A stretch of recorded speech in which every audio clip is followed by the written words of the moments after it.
I've been asked recently about emotions and about emotions that are blocked, and how do you release emotions? How do you let them flow? How do you work with emotions that are stopping you from moving forward? So I want to talk a little bit about emotions today. I reckon part of the reason why we block our emotions is because, firstly, we've been taught to do it since we were little.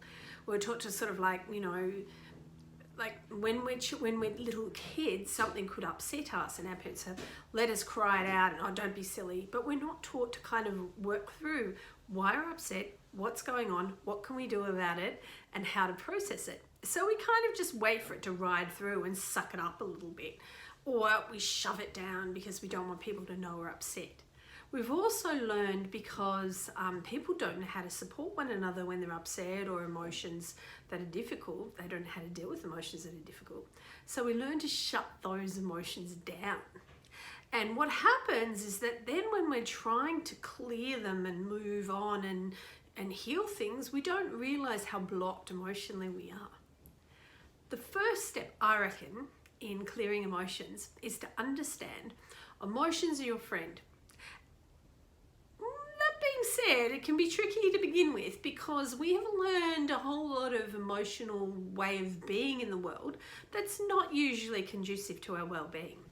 And it takes a lot of work to tweak and to shift and to change it and to understand the emotional world in a different way and to learn another way. So what I want to tell you is, everything that you've learned about yourself, everything that's difficult, everything that's hard for you to do, that we normally associate with our personality or that's who I am, that's a construct. That's not you. You are your essence. You are your soul. You are the inner core. You know, that being in your inner core, that being is pure. That being is not in suffering like your personality. So my job is to support you to learn how to connect to your inner core being and to guide the personality and to heal the personality into a place that is more in alignment with the coreness of who you really are. So the first step with working on unblocked emotions is to understand that all emotions, even the difficult ones, are there to support us. And having this journey that enables us to understand how to move into the difficult emotional world and to see that it's actually there and it creates a superpower for us. Like, that's a really important thing. So working with that, learning that, you know, being sad is actually a human condition that we like. Otherwise we wouldn't go to sad movies and listen to sad songs. But we often think we don't like it or we push it away or it's wrong.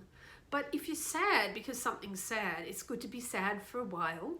The difference is that when we spin and spiral into something and we keep seeing and we keep seeing it and we keep seeing it and we keep seeing it and we keep doing it, keep doing it, keep thinking it, and we've got that monkey brain whirling around, that's when we get trapped in the spiral of emotion. And that's something that you need to learn what a spiral of emotion is, how to clear that and how to move on from that. And also learning how to give yourself time and space to work through the emotions that are a little bit difficult. Sometimes we need our hand held, sometimes we might need a therapist or a course or friends, you know. Books, self-help books are good too. Writing journals are really good. Lots of those things help unblock those emotions. The very first step, would you believe, to having really healthy connection to your emotions and being able to heal and move into a way that you are bringing your personality in line with your deeper self. The first step with that is to learn how to be kind to yourself. To learn how to have that inner peace in yourself, to feel the gentleness that you carry yourself around with. Because we tend to be very harsh and very critical and difficult with ourselves. Like we're very like full on at times with ourselves, and we sit in our bodies in a way that can be very, very harsh as well. So the first step is to learn how to soften that, how to start the journey to kindness to the self.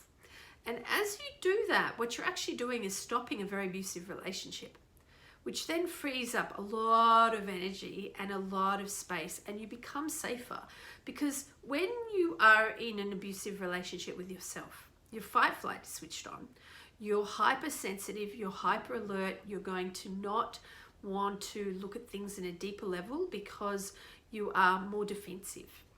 But as you become kinder and gentler and more loving to yourself, there's this beautiful bed of love and kindness that enables you to work on looking at, the hard stuff in a gentle way, in a kind way, in an easier way. So that to me is the advice of how to start working, unblocking kindness, unblocking hard stuff, is to work on being kind, to work on being loving to yourself first.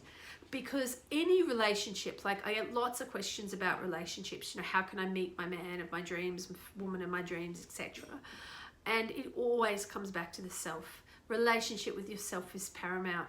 When you could marry yourself, when you care about yourself so much that you're like, hell yeah, I'd want to marry me, that's when you'll get your ideal partner, because your ideal partner does want to marry who you really are, not all of the facade and the pain. Yes, they'll support that and they'll love that and they'll nurture that, but when you are only that, they can't see the inside of you. You have to become closer to the inside for you to get your true match. But sometimes we have partners that come in to help us get there along the way. So some of us, like me, have had lots of partners because we've had so many layers to peel off, that each wonderful person that we're with helps peel off yet another layer, until finally you're at a place where you don't have many layers left, and you meet someone who's really happy to play with all the layers that you've had, but to meet you really gently and genuinely in the center of who you are. So I hope this has been helpful. Please help me like and subscribe these videos. Write questions below. I'll come in from time to time and have a look and answer anything. And, just share this stuff. And the more that you guys interact, the more I'll do. Okay, take care. And remember, you are loved.